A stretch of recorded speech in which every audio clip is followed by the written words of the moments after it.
Järgmine esineja on Martin Oja, kes asub meile rääkima pealkirjal Dualism ja raiutud pea, alusmüüdi lõhestamine ja lõhestamine alusmüüdi aluselt. Palun. Tervist, head kuulajad, siin kohal viibijad ja ka telesilla vahendusel.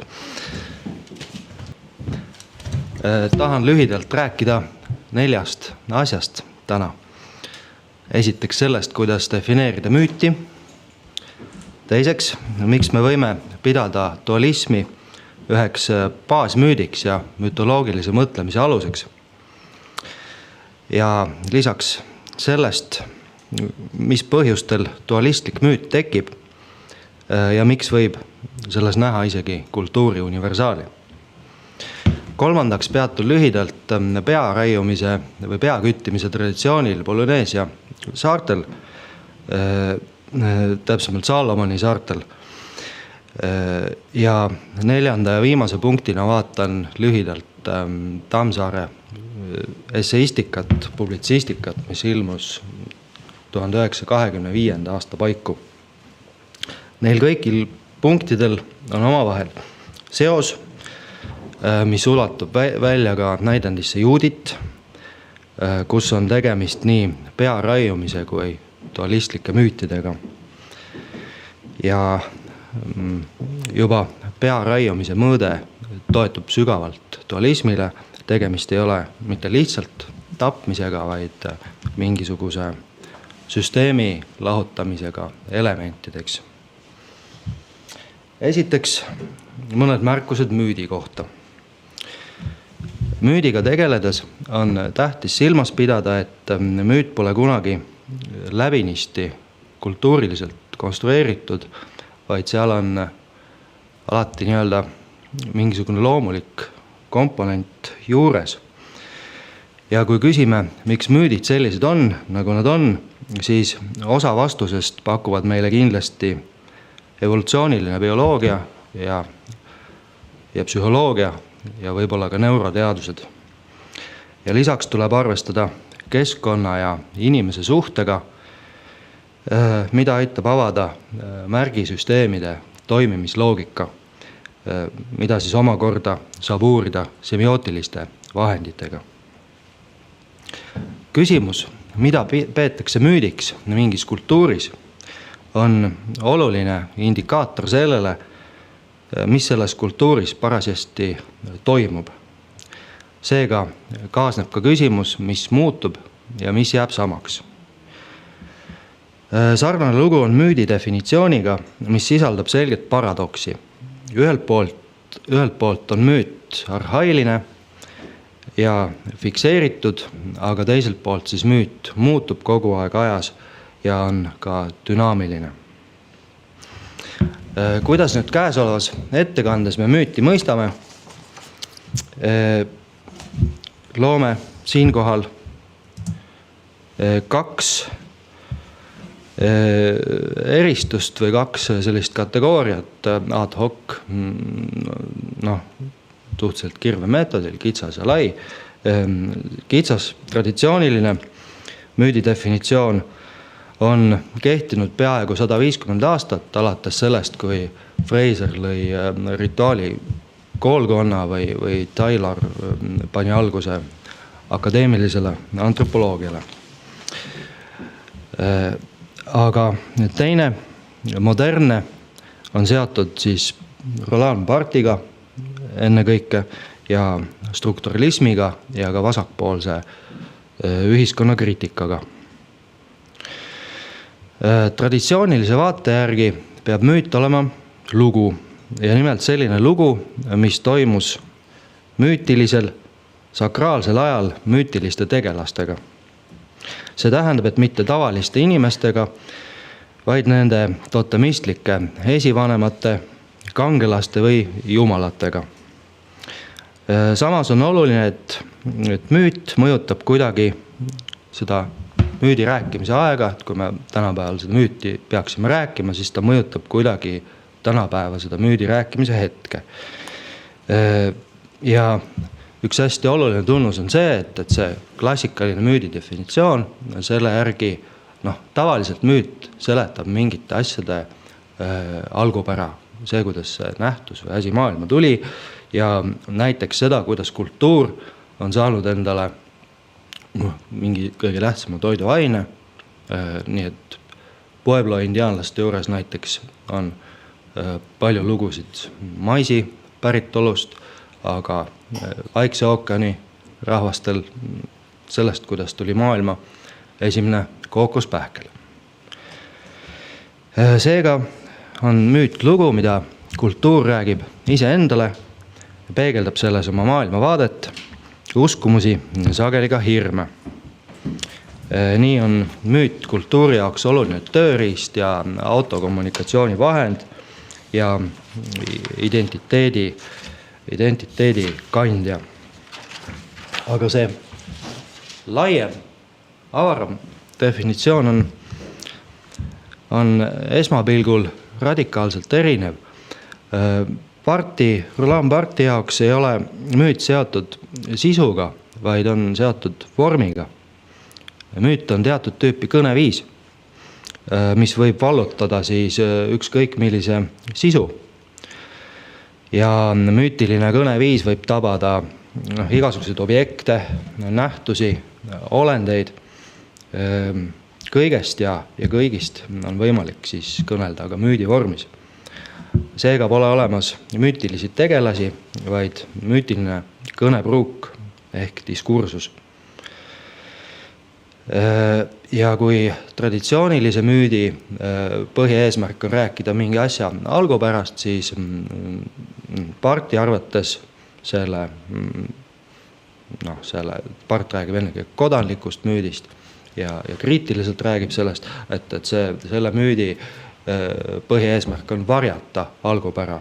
Ja kui me läheme edasi veel Baudrillardi simulaakrumi teooriaga, siis võib öelda, et müüt hakkab lõpuks varjama seda, et igasugune algupära üldse puudub.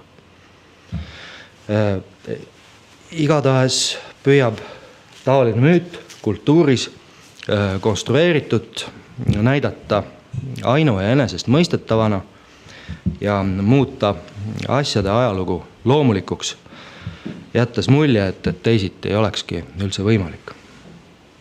Semiootika terminitesse ümber panduna püüab müüt näidata, et side tähistaja ja tähistatava vahel on loomulik, mitte meelevaldne, mitte kokku lepitud.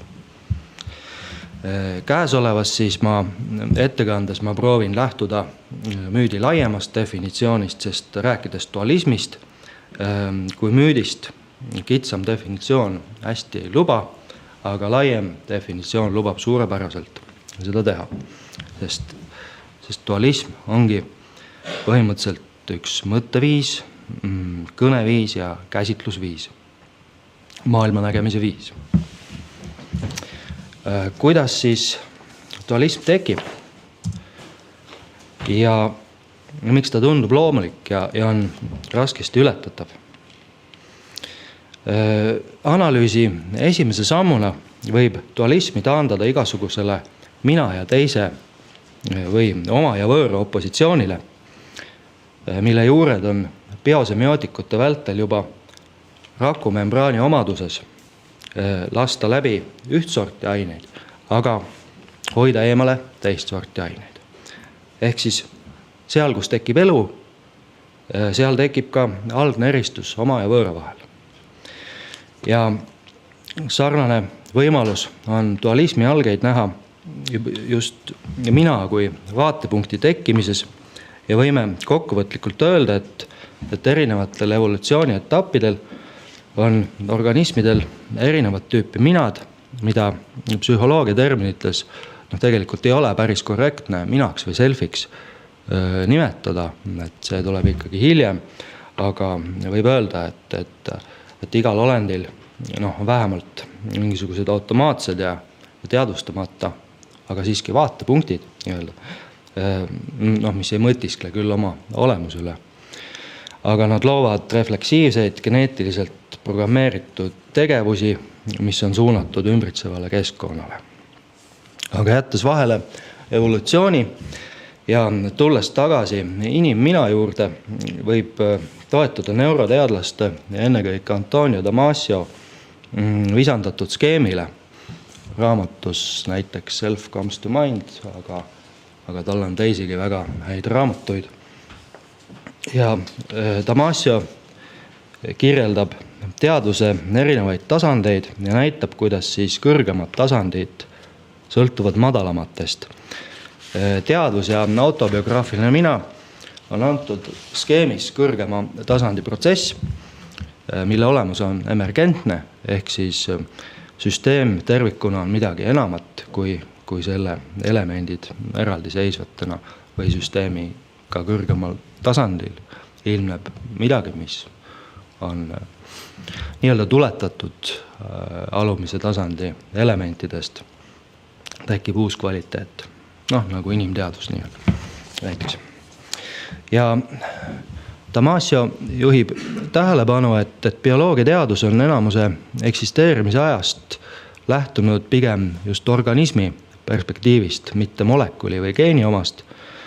Ja selle paradigma ümberpööramisel on oluline mõju ka sellele, kuidas siis läheneda minale ja seega pöördudes väiksemate organismi üksuste juurde ja märgates nende autonoomsust, nihkub ka meie vaatepunkt inimese suhtes ja näeme, et kõrgem teadvus pole sugugi vajalik enamike homeostaatiliste ehk tasakaalu tagavate protsesside käigus hoidmiseks. See mina, millest me räägime, on suunatud tegelikult teist laadi protsessidele ja selle eesmärgiks on keerulisemad ülesanded, mitte siis vahetult keskkonnas toimuvad, vaid näiteks tulevikus toimuma hakkavate protsesside ennustamine. See on üks hästi oluline funktsioon, mida paremini loom suudab neid tulevikuprotsesse ennustada, seda suurem on tal tõenäosus oma geene edasi anda. Ja me räägime nii füüsilisest kui sotsiaalsest keskkonnast, ütleme näiteks kui meie kaaslane tõstab häält, siis võime ennustada, et ta võib meid lüüa ja kui ta tõstab kirve, siis võime ennustada, et ta võib meid lüüa päris ohtlikult.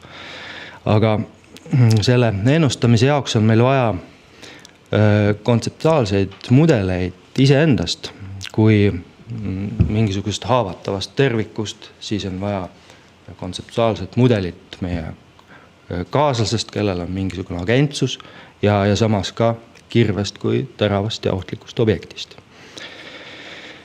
Seega, kui ennustamise keerukus jõuab kasvades teatud tasemele, osutub ajul kui keskkonda modelleerival süsteemil vajalikuks luua kontseptuaalne kujutis organismist endast. Ja inimliigi puhul võib see kujutis olla juba vägagi abstraheeritud ja ümbritsetud terve hulga sümbolitega, seal juures näiteks verbaalsete märkidega nagu nimi või muud sellist. Ehk siis inimese mina on aju poolt loodud mudel ja simulatsioon ühest integreeritud, piiritletud tervikust. Sellise definitsiooni võiks esitada. Dualismi juurde tagasi tulles tekib siin lihtne huvitav paradoks.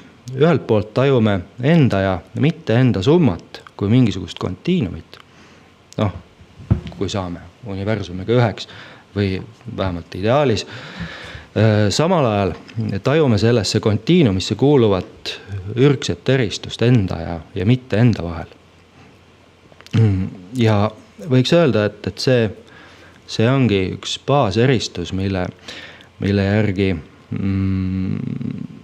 tekivad ka dualistlikud skeemid ümbritseva maailma mõistmisel. Ja kui me seepeale näiteks Lakoff ja Johnsoni vaimus tõdeme, et kui inimene loob metafoore just iseendast lähtuvalt ja oma kehast lähtuvalt, siis kipub ta endast lähtuvalt looma ka kontseptuaalsed mudeleid ja see ongi see põhjus, miks dualism on niivõrd levinud mudel kõikide asjade või kas kõikide, aga väga paljude asjade lahti mõtestamisel ja sellepärast võib seda nimetada ka baasmüüdiks. Ja sellisel kujul on dualism küllalt praktiline, sest ta annab palju rusikareegleid, mille järgi toimides ei pruugigi halvasti minna. Dualism pakub kasutajale sellise ürgse modus operandi, tuleb vältida halba ja püüelda hea poole.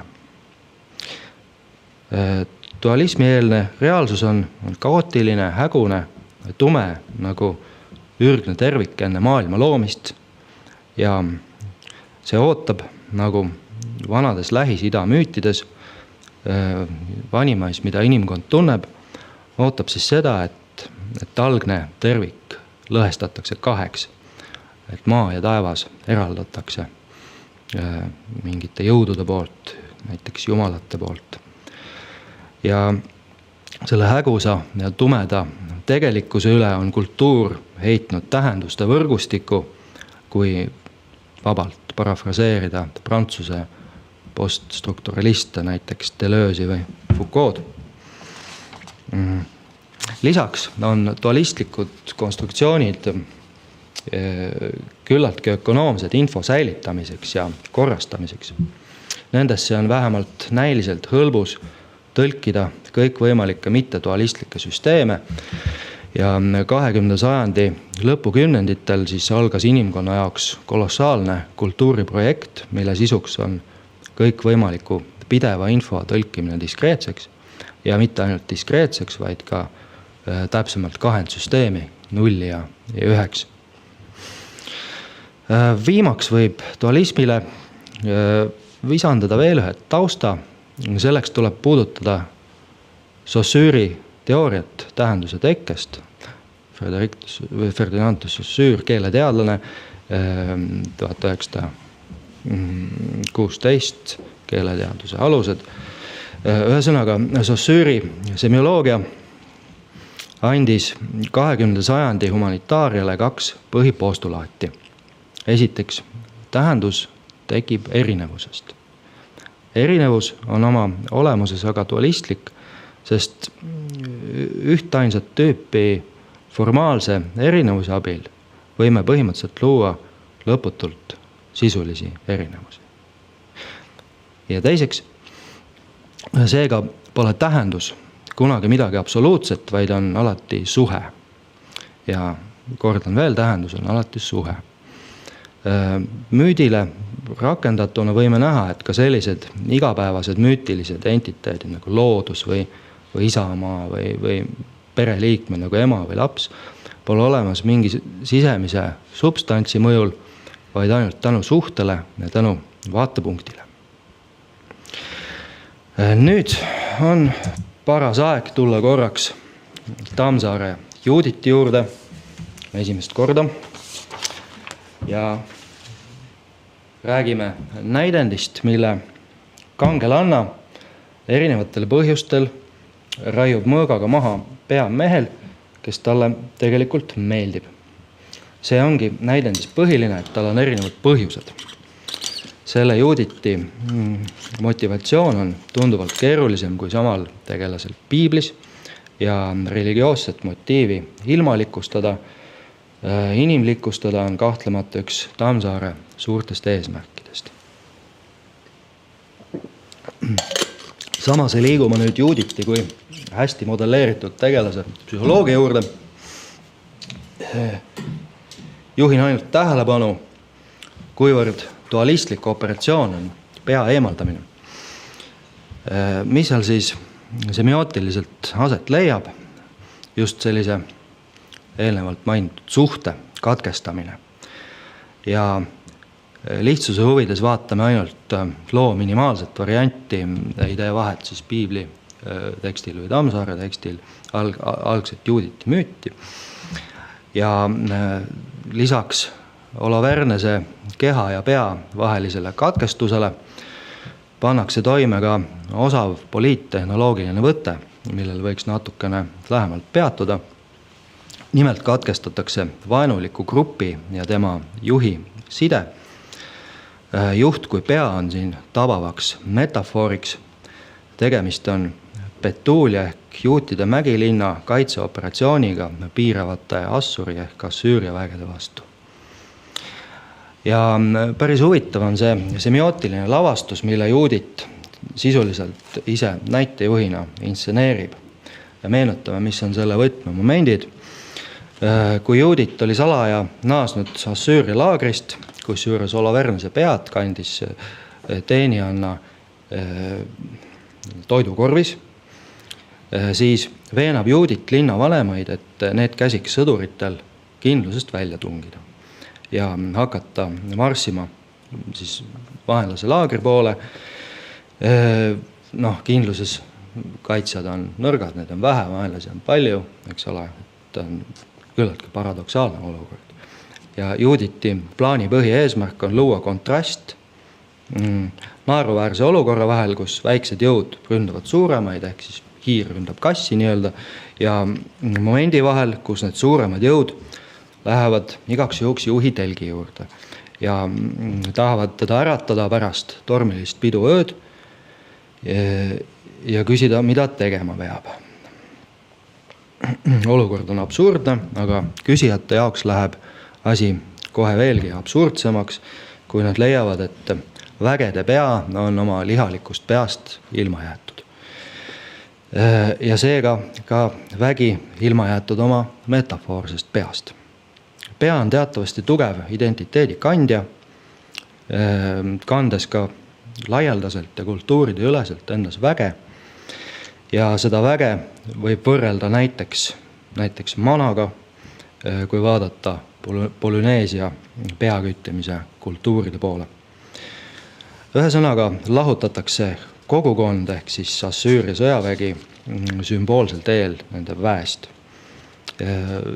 Ja seal peaküttimisel tekib samasugune paralleel, seal on ka kahe kogukonna vaheline konflikt tihtipeale, kus siis ka selle managa toime pandud operatsiooniga lahutatakse kellegi väest. Aga üks huvitav asjaolu on Juuditi loos veel see, et midagi otsejoones üleloomulikku seal ei toimu. Tähendab, see etendus, mida siis Juudit ühesõnaga instseneerib, mis seal telgis juhtub pärast Olovernese telgis, kus leitakse pealik ilma peata ja siis vägesid tabab kabuhirm, et selle juures on väga oluline moment see, et see absurdsus kuidagi manab kohale sellise üleloomulikkuse illusiooni, eks ole. Aga tegelikult tegemist on pigem justkui mustkunstiga, et midagi üleloomulikku selles loos ei ole, isegi piibli tekstis, kas Jehova on seal kohal või ei ole oma tahtega, see on lahtine. Ja sakraalse teksti kõrval võib paralleelselt siis vaadata seda motiivi ka metafiktiivsena, mis sisuliselt kirjeldab sakraalse sündmuse lavastamist ja esitab sellise simulatsiooni retsepti ja jääb ainult küsimus, kas lavastajaks on Juudit või on Jehova. Kokkuvõtlikult võib öelda, et Juuditit võib mütoloog vaadata väga edukalt triksterina. Nii piibli Juuditit, kes on askeetlik, kangelaslik, isegi teatud maskuliinsete väejuhi omadustega, kui ka Tammsaari Juuditit, kes on inimlike motiivide tõttu mingis mõttes piibli Juuditi vastand ja vihjamisi isegi antikangelane. Aga mõlemad nad etendavad kedagi teist, mingil määral maskeeruvad, tungivad vaenlase ruumi ja saavutavad seal ruumis midagi vähemal määral iseenda jaoks ja suuremal määral kogukonna jaoks, et muudavad midagi maailma ehituses või vähemalt rahvaste saatuses ja see on ilmselge triksteri tunnus. Aga siinkohal pole Juuditi kui triksteri käsitlus siinkohal oluline niivõrd, vaid lihtsalt väike tähelepanek. Nii, kuna ajagraafik on selline nagu on, siis Polüneesia peaküttimisel ma pikemalt ei peatu kahjuks. Jääb siis ettekande kõige põnevam osa ära. Aga ühelt poolt see on küll peaasi, aga teiselt poolt ei ole peaasi see peaküttimise lugu. Ütlen hästi lühidalt, mis on selle kõrvalevõike mõte, et võib esitada hüpoteesi, et peaküttimise kultuurides tuleb esile midagi väga vana ja universaalset, ennekõike läbi seoste, mis valitsevad peade, esivanemate ja mana kontseptsiooni vahel.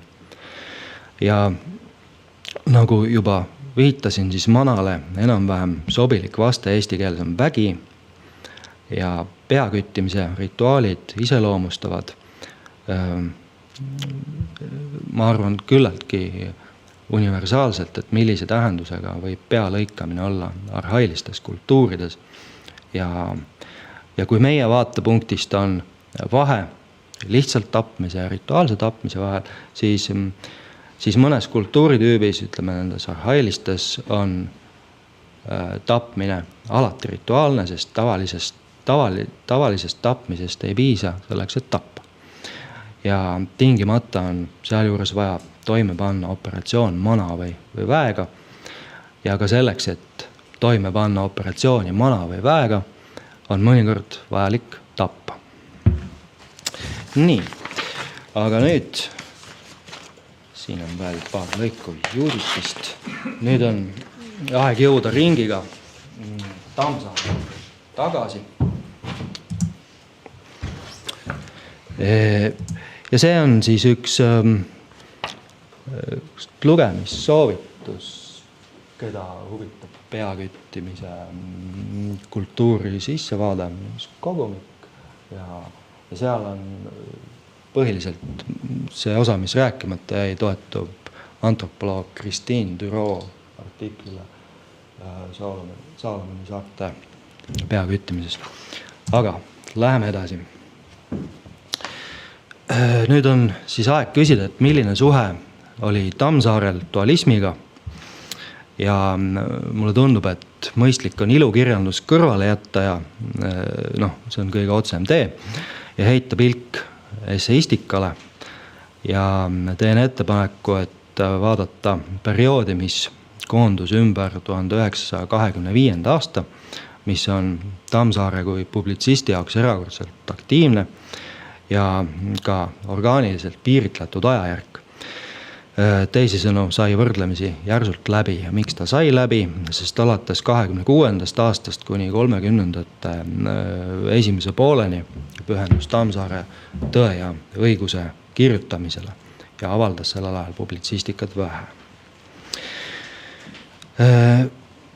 Samas peab märkima, et dualismi kui baasmüüdi küsimus pole tähtis ainult Tammsaare puhul, vaid kõikvõimalike autorite juures, olles üks universaalne analüüsi lähtepunkt, mis lubab mõista mõtleja suhet oma ajastuga, mõttemaailmaga või siis läheneda ka autori psühhomüüdile, kui laenata terminit Peeter Toropi Dostojevski käsitlusest.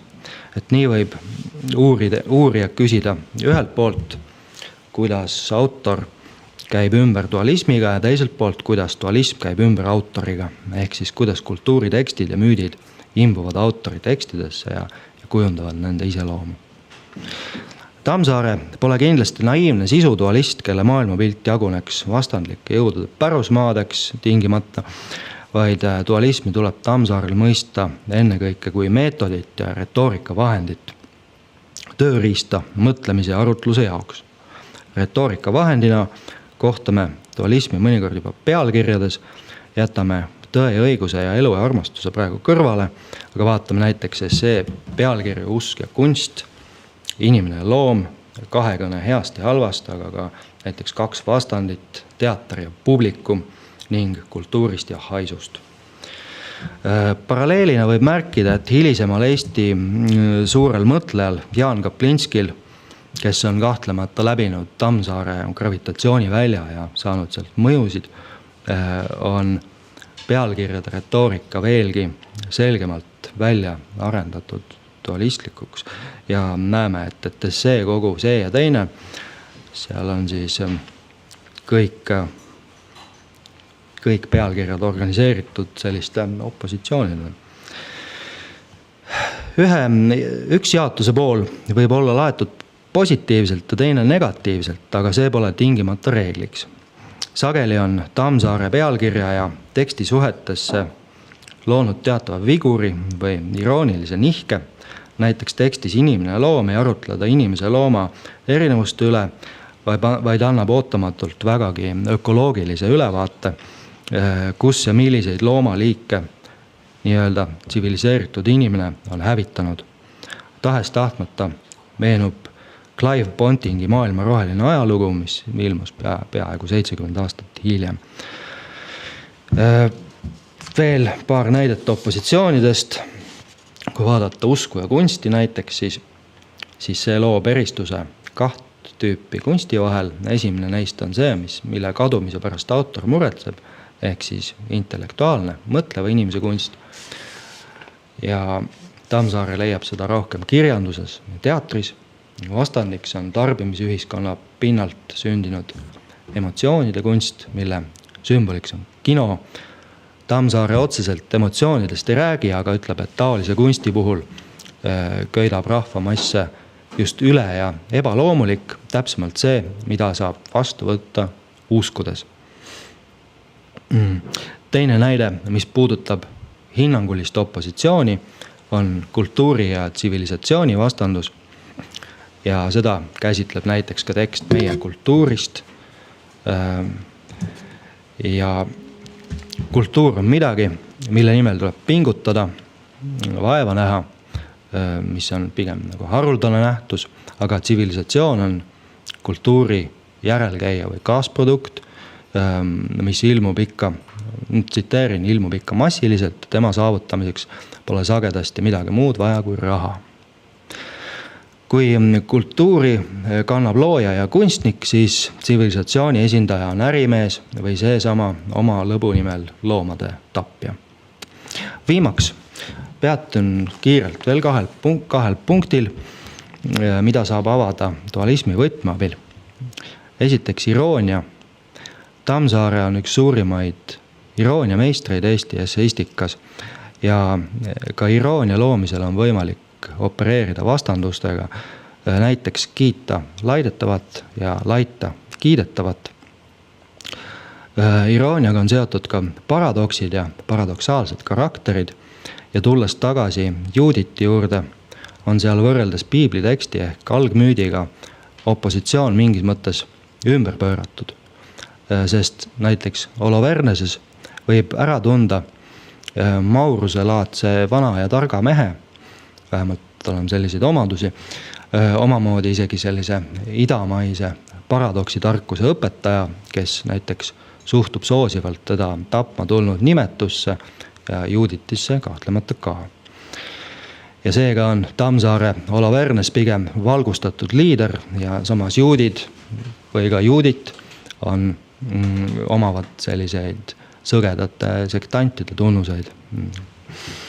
Ja veel üks seos Tammsaare ja dualismi vahel, mis avaneb läbi mõistete dialektika ja dialoog. Kui eelnevalt sai mainitud Dostojevskit, siis tema on Tammsaare jaoks suurimaid kirjanduslikke mõjujõude ja õpetajaid, kelle teostega Tammsaarel pole ainult lugeja, vaid ka kriitiku, tõlgi ja ehk siis tõlkija ja siis pühendunud close readingu suhe. Võib öelda, et Tammsaare proosa kirjutamise meetodi kujunemisel mängib Dostojevski suurt rolli. Meetodiks on mõistagi dialoogiline vastandus, mis luuakse erinevate arvamuste ja seisukohtadega tegelaste vahel. Tammsaare on mõnevõrra kriitiline Dostojevski kui jutustaja suhtes, pannes tähele, et Dostojevski võib pikkadeks lehekülgedeks kalduda põhiteemast kõrvale, aga seevastu dialoogimeistrina on Dostojevski Tammsaare jaoks ületamatu. Tsiteerin lõpuks. Kui jutustaja ei saa Dostojevski enda kui dialektikeriga kuidagi võistelda. tema teoste kaasakiskuvamad ja tähendusrikkamad osad on ikka kahekõned. Siin omandab tema keel iseloomu, teravuse, painduvuse, tabavuse ja otse teadusliku täpipealsuse. Näeme nüüd, kuidas Tammsaare, kes üldsegi sageli kellestki ei vaimustu, on siis nende ridade vahelt ikkagi kõlab läbi selline väga, väga positiivne hinnang Dostojevski meetodile, mida ta on siis ka üle võtnud. Lõpetuseks olgu öeldud, et käesolev ettekanne ei seadnud eesmärgiks rohkematel näidetel peatuda. Tegemist oli dualismi kui baasmüüdi uurimisprogrammi kiire visandamisega ning üleskutsega Tammsaare ja dualismi seose jätkuvale käsitlemisele. Aitäh!